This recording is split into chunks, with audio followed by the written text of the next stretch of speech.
Sejam muito bem-vindos ao nosso canal. Aqui trazemos ativos do Brasil e do exterior. E no vídeo de hoje vamos falar do TOPP11, o RBR Top Offices. Trata-se de um fundo imobiliário de lajes corporativas. É um fundo recente, então é de se esperar que seu porte seja menor mesmo, né? Mas é um fundo que tem pago aí na ordem de 1% ao mês. Então, vamos entender aí os principais resultados, os ativos que esse fundo possui e avaliar aí esse novo entrante aí na indústria de fundos imobiliários. Se o vídeo ajudar em seus estudos, fique à vontade para curtir, compartilhar e se inscrever em nosso canal.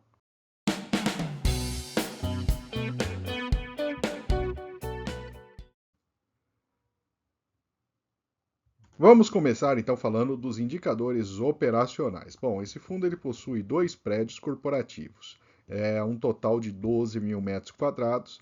O fundo possui 100% de participação nesses ativos, uma vacância financeira de 2% e tem pago aí o dividendo, né, em novembro de 24 de 84 centavos por cota. O preço dos ativos, baseado na sua cotação na bolsa, é na ordem de R$ 41 mil por metro quadrado.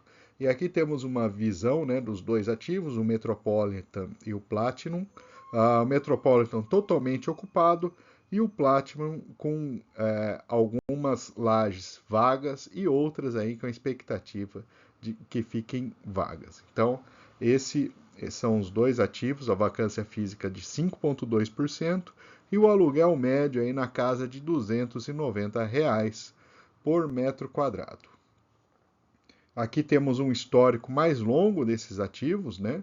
A vacância, ela apresentou um aumento ali desde o final de 2023, mas um dado interessante se observar é que o preço de aluguel médio por metro quadrado ele tem subido aí ao longo dos últimos 4 a 5 anos, né? Então, mesmo na fase da pandemia, a gente observa ali um crescimento do valor do aluguel por metro quadrado. Então, vamos ver ali a hora que a gente detalhar um pouco melhor esse portfólio, né?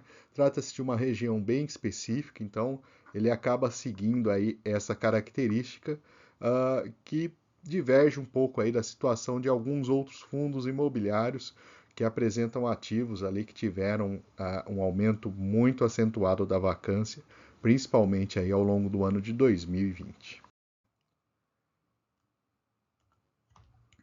Nessa tabela temos os resultados, então, né? Pegando o mês de novembro, que é um mês aí que tivemos o resultado cheio de locação e uma receita financeira líquida positiva de 575 mil. Observe que a mudança, né, que traz a aquisição do imóvel, né? Antes, grande parte da receita era totalmente financeira, agora ela passa para a parcela de locação. E com as despesas, o resultado do fundo na ordem aí de 3 milhões e 600 mil. Então, essa daqui é a estimativa, né, que o fundo tem para os próximos meses. Ele mantém essa expectativa de pagar 84 centavos por cota e com isso aí um dividend yield baseado no preço de oferta, ou seja, a cota R$ 100, daria na casa de 10,6%. Ele traz até um mapa de calor que basicamente é o seguinte, o preço lá em cima, né, de R$ 100 representa o dividend yield de 10,6, mas como o fundo está perto aí da casa dos R$ 80, né, 83, ele fica ali próximo a 13% de dividend yield. Portanto, um dividend yield maior do que 1% ao mês ao preço que ele está sendo negociado.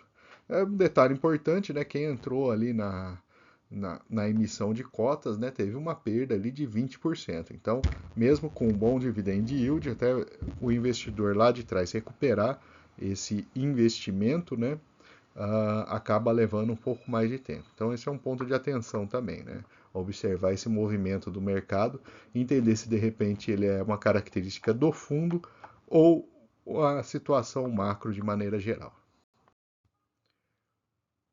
Vamos então falar dos dois ativos. O primeiro, o Metropolitan, né? Ele fica ali no Itaim Bibi, em São Paulo, um edifício comercial. São 10 mil metros quadrados, participação 100% e vacância zero. Aqui temos uma ideia, né, da estrutura desse prédio. E o Platinum, ele fica também no Itaim Bibi, são 2.500 metros quadrados.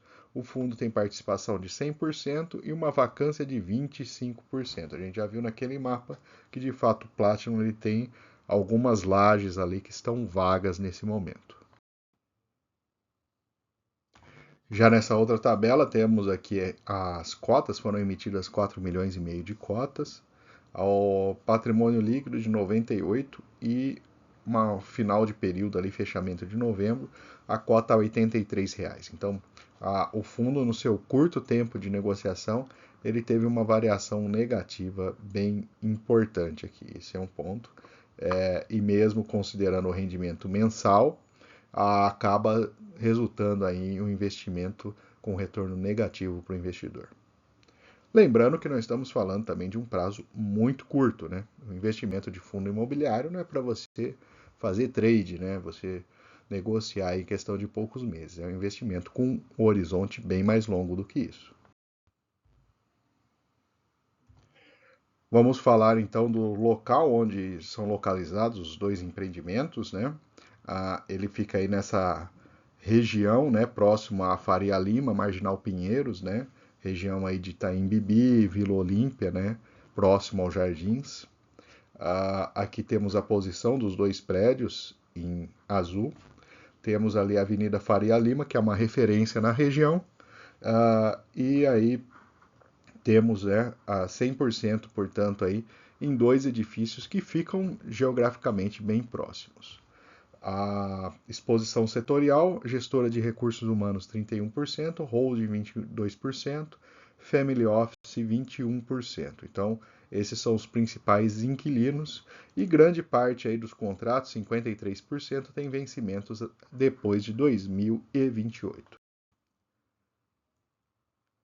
Um ponto bastante importante que temos que levar em conta nesse fundo imobiliário é a composição aqui do seu patrimônio, né? Então temos 640 milhões investidos em dois imóveis, quase 80 milhões em caixa e uma parcela a pagar dos ativos de 278 milhões.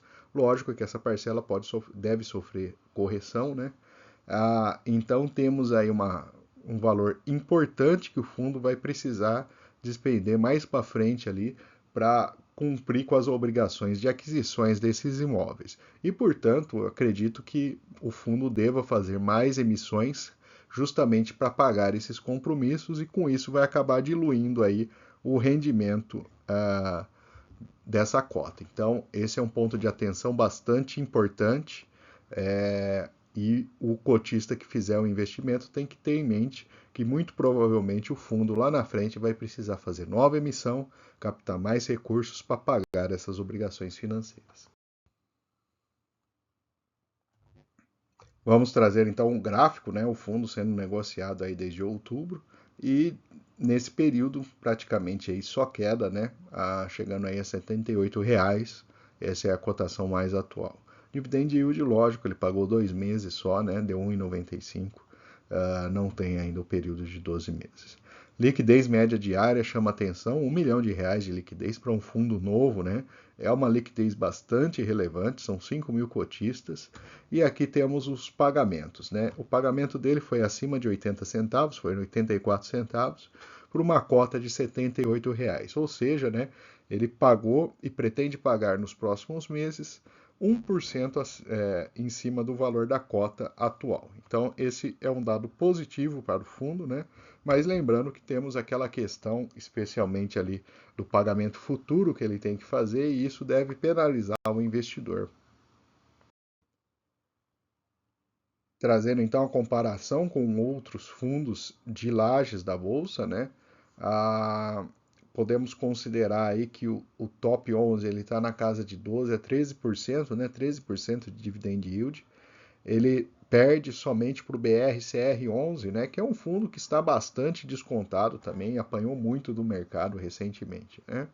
A sua liquidez é boa, né? Um fundo de patrimônio bem baixo, mas com a liquidez diária de R$ 1 milhão. São 5 mil cotistas, é um fundo que está no começo. E sua taxa de administração e gestão é bem próxima aos demais fundos negociados na Bolsa. E finalmente vamos trazer os pontos positivos e negativos para investimentos no TOPP11. Do lado positivo, são ativos em região bem valorizada, que tem conseguido aumentar o valor do aluguel, inclusive é uma região que não sofreu tanto durante a pandemia. O fundo está com desconto na cota em relação à sua emissão e, com isso, né, consequentemente, um dividend yield bem mais alto do que foi previsto ali na emissão, por conta de um valor mais baixo que está sendo pago, e uma boa liquidez para um fundo imobiliário que acabou de ser lançado, né, pouco conhecido ainda do investidor. Do lado negativo, são somente dois ativos, é um fundo imobiliário de pequeno porte, são dois ativos na mesma região, né? Então, existe um caráter aí de concentração do portfólio e por isso a exposição ao fundo deve ser pequena, caso queiram investir.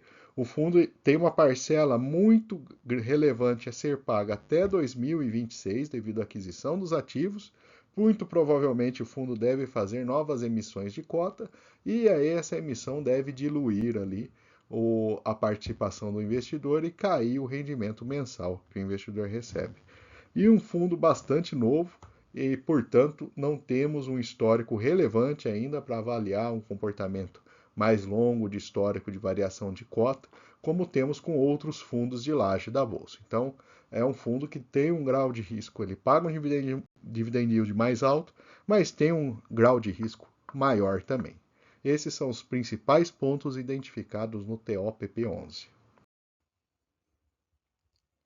E vou aproveitar para deixar nossa playlist de fundos imobiliários. Lá você encontra diversos ativos. E fique à vontade também para curtir, compartilhar, comentar o que você achou desse vídeo. E se você não for inscrito, também deixarei o link aqui para você se inscrever em nosso canal.